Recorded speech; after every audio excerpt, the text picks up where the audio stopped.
सभी साथियों को मेरा नमस्कार। स्वागत है आप सबका आज 4 अक्टूबर के जनसत्ता विश्लेषण में।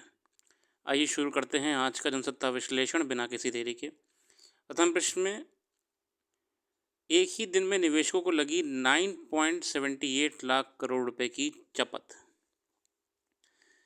वैश्विक कारणों के साथ साथ कुछ कारण निजी क्षेत्रीय बाजार के भी थे। वैश्विक कारण में क्या थे? बैरूत में जो इजराइल हवाई हमला करा है और जो वर्तमान युद्ध चल रहा है। क्षेत्रीय कारण या डोमेस्टिक कारण क्या थे कि एक तो एफएनओ पर इन्वेस्टमेंट्स को लेके सेबी ने जो हाल ही में एंट्री रिस्ट्रिक्शंस लगाए हैं, ये भी एक कारण था कि बाजार में लगभग 2% की गिरावट देखी गई। इससे ज़्यादा आपके लिए यहाँ पे कुछ जानने की ज़रूरत नहीं है।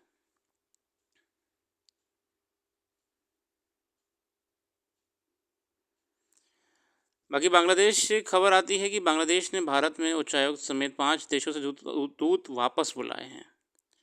अंतरिम सरकार ने थोड़ा सा झटका है भारत को। अगला आर्टिकल है, श्रद्धालुओं ने भारतीय भूभाग में पहली बार कैलाश चोटी के दर्शन किए। असल में मेरे साथियों, कैलाश यात्रा भारतीयों के लिए बैन थी। चाइना ने रिस्ट्रिक्शन लगा रखे थे, ठीक है, मगर भारतीयों के लिए अलाउड भी थी। अब मैं क्या कहना चाह रहा हूँ, भारतीयों के लिए बैन है जो कि भारत के नागरिक हैं, और एनआरआईज के लिए अलाउड है जो कि भारतीय तो रहे हैं मूल के, मगर अभी वर्तमान में पासपोर्ट धारक विदेश के हैं। तीर्थयात्रियों, और ये कब से, ये कोविड टाइम से चाइना ने यात्रा बंद कर रखी थी। कैलाश यात्रा आप नहीं जा सकते थे भारतीय होने के नाते। बहुत लंबे समय तक लोगों को इंतज़ार था, अब चाइना ने इसको अलाउ कर दिया है। कोरोना काल के बाद से ही श्रद्धालुओं को तिब्बत में मौजूद कैलाश पर्वत में दर्शन नहीं हो पाए, जिसके बाद उत्तराखंड से ही कैलाश दर्शन की योजना पर काम किया जा रहा था। अब कैलाश दर्शन की यात्रा आखिरकार शुरू हो गई है। उत्तराखंड में 2 साल में इस यात्रा को लेकर कोशिशें की जा रही थी, जिन्हें अब पूरा कर लिया गया। कि अच्छी बात है, बहुत स्तरीय डिप्लोमेटिकल बातें करी और कई मुद्दों पे सहमति जताते हुए ये अब आपका पुराने लिपुलेख दर्रे से कैलाश चोटी के दर्शन करने वाले पहले जत्थे में भोपाल के नीरज और मोहिनी, चंडीगढ़ के अमनदीप कुमार जिंदल इत्यादि शामिल थे। तो ये भारतीयों के लिए कहीं ना कहीं डिप्लोमेटिकली भी बहुत बड़ी जीत है कि भारतीयों ने चाइना के साथ मिल के कई मुद्दों पर बातचीत रख के सहमति के साथ ये अलाउ कर दिया। अगला आर्टिकल है, अनुवांशिक शोधित फसलों पर सवाल। यह लेख बात करता है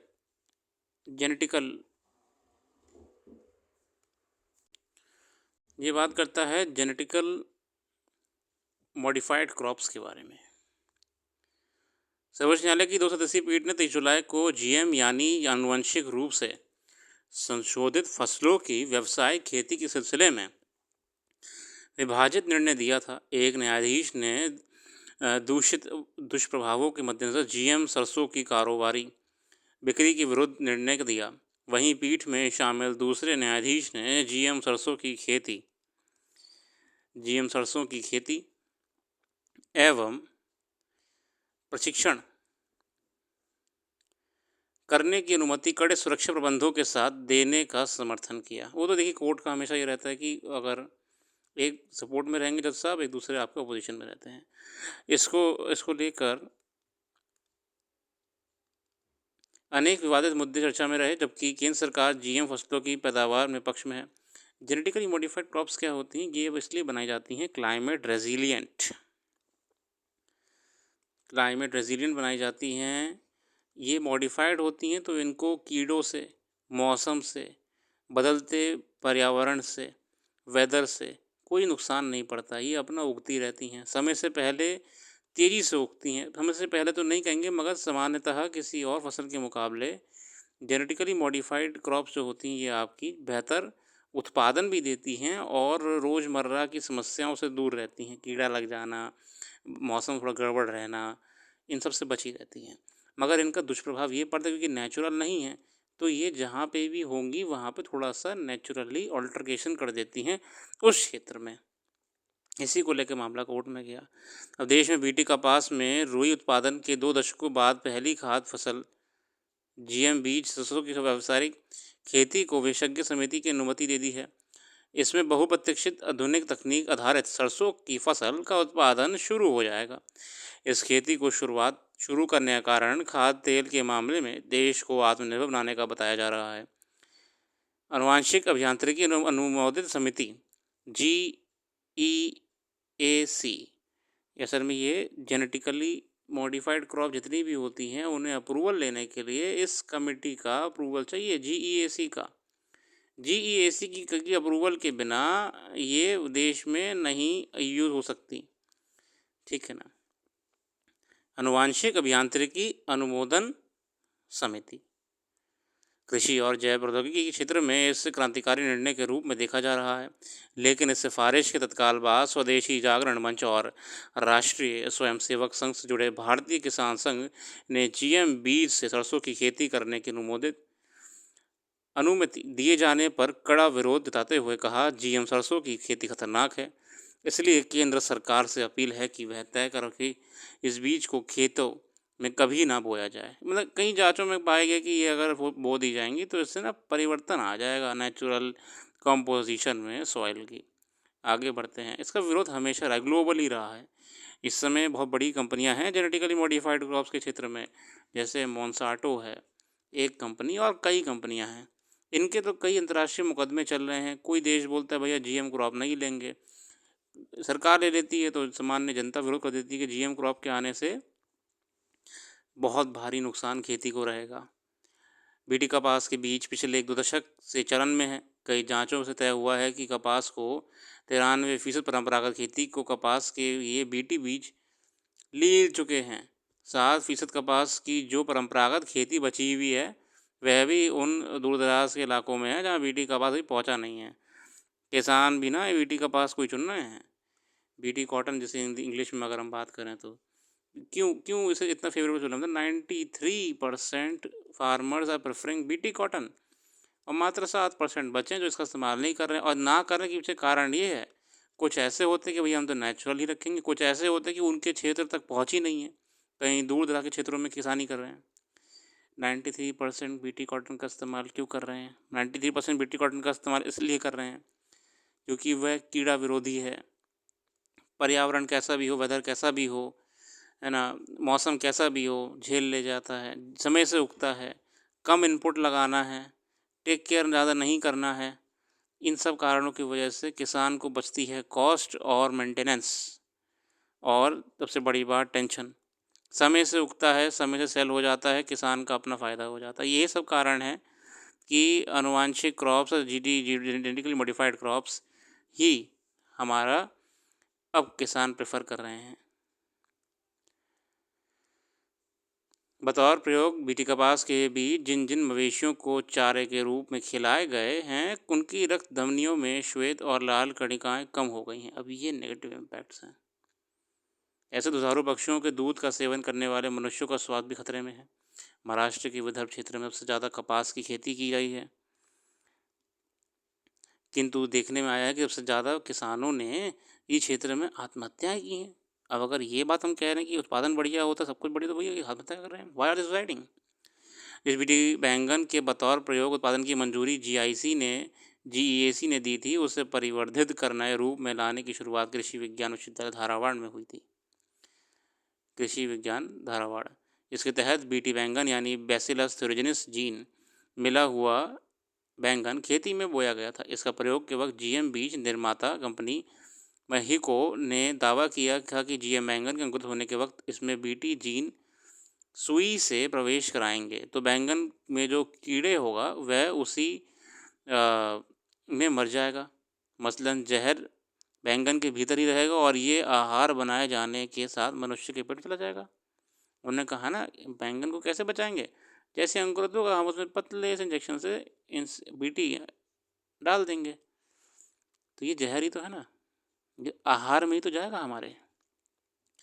बीटी जीन में 1000 गुना बीटी कोशिकाएं की मात्रा अधिक है, जो मनुष्यों या अन्य प्राणियों के शरीर में जाकर हमारे तंत्र को, आहार तंत्र की प्रकृति को प्रभावित कर देती हैं। इसलिए इसकी मंजूरी से पहले स्वास्थ्य और इसके असर का प्रभाव प्रशिक्षण जरूरी था, लेकिन ऐसी नहीं किया गया। तो बीटी बैंगन यानी कि बैसिलस थुरिनजेनेसिस, बीटी का मतलब आपका होता है बैसिलस, बीटी का मतलब होता है बैसिलस थुरिनजेनेसिस। जैसे अमेरिका भारत के कृषि और डेयरी उद्योग पर काबू करना चाहता है, ताकि यह, अब देखिए अमेरिका कहाँ से आ गया, अमेरिका इसलिए आ गया कि वर्ल्ड में सबसे बड़ी जीएम कंपनी में मोंसाटो है और वो अमेरिका के संरक्षण में काम करती है। मोंसाटो इतनी बड़ी कंपनी हो चुकी कि मेक्सिको से लेके कई देशों में, दक्षिण अमेरिका में अपना कारोबार फैला चुकी है। अमेरिका भारतीय कृषि और डेयरी उद्योग पर काबू करना चाहता है, ताकि यहाँ के बड़े और बुनियादी ज़रूरत वाले बाजार पर उसका कब्जा हो जाए। इसलिए जीएम प्रौद्योगिकी से जुड़ी कंपनियों और चंद कृषि वैज्ञानिक भारत समेत पूरी दुनिया का खाद्य तेलों के मामले में आत्मनिर्भर बनाने के बहाने इस तकनीक की मार्फत खाद्य सुरक्षा की गारंटी का भरोसा जताते हैं। वो तो यही कहते हैं ना भैया, इससे आपकी क्रॉप सिक्योरिटी रहेगी, फूड सिक्योरिटी रहेगी, तमाम बातें हैं। पर इस परिवेश में भारत की सोचने की ज़रूरत है कि क्योंकि बिना जीएम बीजों का इस्तेमाल किए ही पिछले 2.5 दशक में हमारे खाद्य उत्पादन में 5 गुना बढ़ोतरी हुई है।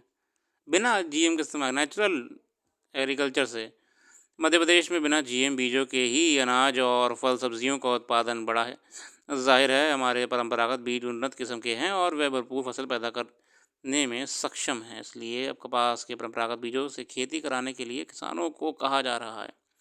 आनुवांशिक परिवर्धन बीजों से खेती करने के बजाय हमें भंडारण की समुचित व्यवस्था दुरुस्त करने की ज़रूरत है। कई मुद्दों पर बातचीत हुई है इस लेख में, बड़ी अच्छी तरीके से कवर करा है बीटी को। जहाँ जेनेटिकली मॉडिफाइड क्रॉप्स के कई फ़ायदे हैं, उसी के साथ इसके कई डिप्लोमेटिक नुकसान भी हैं कि हम डिपेंडेंट हो जाएंगे इनको बनाने वाली एजेंसीज़ के ऊपर। हम तो बना रहे, मैं ये नहीं कह रहा हूँ कि भारत नहीं बना रहा है, भारत तो बना रहा है, मगर अभी इस स्केल पे नहीं बना पा रहा है। दुष्प्रभाव क्या है? दुष्प्रभाव ये भी है, यहाँ बताया गया कैसे कि महाराष्ट्र में सबसे बड़ा कॉटन का उत्पादन हो रहा है, बीटी कपास इस्तेमाल हो रहा है, मगर फिर भी किसान आत्महत्या काय कर रहे हैं। जबकि बीटी की मैंने आपको जो अच्छी बातें बताई कि ग्रोथ बढ़िया है, कीटनाशक कीट नहीं लगते हैं और कोई दिक्कत नहीं है, मौसम से कोई मतलब नहीं है, तमाम बातें हैं। अगर ऐसी बातें हैं तो किसान आत्महत्या क्यों कर रहे हैं? इसी के साथ हमने यहाँ पे जानने का प्रयास करा था कि कैसे मवेशियों में बीटी कपास सेवन करने के बाद, तो ये आपका जो रॉ मटेरियल होता है सब आपका, सॉरी जो स्टेबल मटेरियल होता है, सेवन करने से या जो भी किसान खिलाते हैं उनको बीटी जीन्स जाने से ये पाया गया कि भैया इनमें तो समस्या हो रही है स्वास्थ्य की। और फिर हमने जानने का प्रयास करा बीटी बैंगन के बारे में। बीटी बैंगन की कहानी बहुत बढ़िया बैंगन है, मगर जब इसके अध्ययन की बात करेगी तो पता लगा कि बीटी बैंगन में जिस जीन को डाला जा रहा है जिससे वो कीड़ों से बच सकता है, वो एक तरीके से जहरी है, भले ही कम मात्रा में मनुष्य के मुकाबले, मगर वो उसी में रह जाएगा ना। मात्रा बहुत कम होती है, ऐसा नहीं होता कि जहर ऐसा हो कि आपने तुरंत बैंगन खाया और समस्या हो गई पूरी ज़िंदगी की। नहीं नहीं नहीं, ये बहुत ही माइन्यूट लेवल पे होता है, बहुत ज़रा सा। पर बात यह है कि बॉडी हमारी ऐसी डिज़ाइन होती है कि ज़रा ज़रा ज़रा अक्यूमुलेट होने लगेगा तो उससे हमें दिक्कत हो जाएगी, समस्या हो जाएगी। आगे बढ़ते हैं। समझ में आया? आया होगा, नहीं आया होगा तो एक बार बैक करके देख लीजिएगा, आया होगा वैसे तो। चलिए अगले आर्टिकल की ओर चलते हैं। युद्ध के विरुद्ध पश्चिम एशिया में अब युद्ध का दायरा जिस तरह फैली है, अभी मत ये छोड़िए, अब कहानी है सब, ये युद्ध चल रहा है तो चल रहा है। घाटी में लोकतंत्र, जम्मू कश्मीर में हुए विधानसभा चुनाव के आखिरी चरण में भी जिस तरह लोगों ने उत्साह के साथ मतदान किया, उससे यह साफ जाहिर है कि राज्य में लोकतंत्र की नई हवा बहाने की उम्मीद मजबूत हुई है। गौरतलब है कि जम्मू कश्मीर में अंतिम चरण के चुनाव में 69% मतदान हुआ है। 3 चरणों में हुए चुनाव में भारी संख्या में लोगों ने अपना विवेक से मताधिकार का प्रयोग पूरे देश में लोकतंत्र के भरोसा तो जताया है, साथ ही उन्होंने अलगाववादी ताकतों और बहुत ही उन्हें पनाह देने वाले देशों को भी आईना दिखा दिया। जम्मू कश्मीर के चुनाव में अब की बार जो वोटर टर्नआउट दिखा गया है बहुत ज़्यादा है। मुख्य निर्वाचन आयुक्त ने भी कहा कि इस चुनाव ने लोकतंत्र की गहराई को चिन्हित किया है और यह आने वाले वर्षों में क्षेत्र की लोकतांत्रिक भावना को प्रेरित करता रहेगा। सच यह है कि जम्मू कश्मीर के लोगों ने चुनावी बहिष्कार के किसी भी झांसे में आने के बजाय लोकतंत्र में आस्था जताई है। यही काम बड़ी बात नहीं कि उन निर्वाचित क्षेत्रों में भी जमकर मतदान हुआ, जहां अलगाववादी समूह लोकतांत्रिक प्रक्रिया को ठेस पहुंचाने के लिए चुनावी बहिष्कार का ऐलान कर दिया करते थे। इसके उलट चुनाव में समूहों की भागीदारी और सक्रियता देखी गई, जो एक समय वहां के लोगों से चुनाव से दूर रहने का आह्वान करते थे या उन्हें धमकाते थे। इसे एक बड़ी उपलब्धि कही जा सकती है कि चुनाव में भागीदारी करके अलगाववाद की राजनीति करने वाले समूह ने मुख्यधारा की राजनीति और देश के संविधान में विश्वास जाहिर किया है। अच्छी बात है। जम्मू कश्मीर का चुनाव भी अपने आप में बहुत कुछ बयां कर रहा है कि लोकतंत्र में आज भी लोगों को वहाँ पे विश्वास है, ना कि जो अंतर्राष्ट्रीय मीडिया और कई पत्रकार हमें बताते हैं।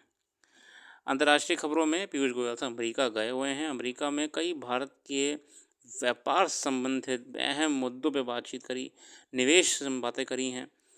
गुरुवार को जारी आधिकारिक बयान में कहा गया कि वाणिज्य एवं उद्योग मंत्री पीयूष गोयल और अमेरिका के वाणिज्य मंत्री जीना रायमंडो ने वाशिंगटन डीसी में विभिन्न मुद्दों पर चर्चा की। गोयल की आधिकारिक यात्रा पर हैं। उन्होंने रायमंडो के साथ छठे भारत अमेरिका CEO मंच की अध्यक्षता की। गोयल ने कहा कि हमें आपसी वृद्धि को बढ़ावा देने के लिए भारत में आगामी 20 औद्योगिक शहरों में अमेरिकी निवेश के अवसरों पर भी चर्चा की है। बढ़िया है। अल्टीमेटली देश के युवाओं को फ़ायदा होना चाहिए, बाकी कितने भी MOU होते रहें। नाटो के महासचिव जो नए मार्क रूट चुने गए हैं, वो यूक्रेन गए हैं, अपना यूक्रेन यात्रा पे हैं। तो आपको इसमें ये जानने की ज़रूरत है कि कौन है मार्क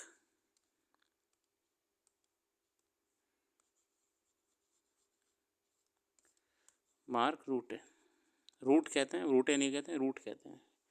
ये है नाटो के सेक्रेटरी जनरल, मतलब ये माई बाप है नाटो के अभी के लिए, ठीक है ना, कहने के लिए यही है बॉस नाटो के, ठीक है। बॉस तो नहीं कहेंगे मगर सीनियर मोस्ट व्यक्ति हैं ये। यूक्रेन गए हुए हैं, इस युद्ध में यूक्रेन को सहायता दे रहे हैं रशिया के खिलाफ। इसी के साथ आज के लिए रखते हैं। अपना कीमती समय देने के लिए बहुत बहुत धन्यवाद। कल फिर आएंगे नई वीडियो के साथ। Thanks for giving precious time. Have a very nice day.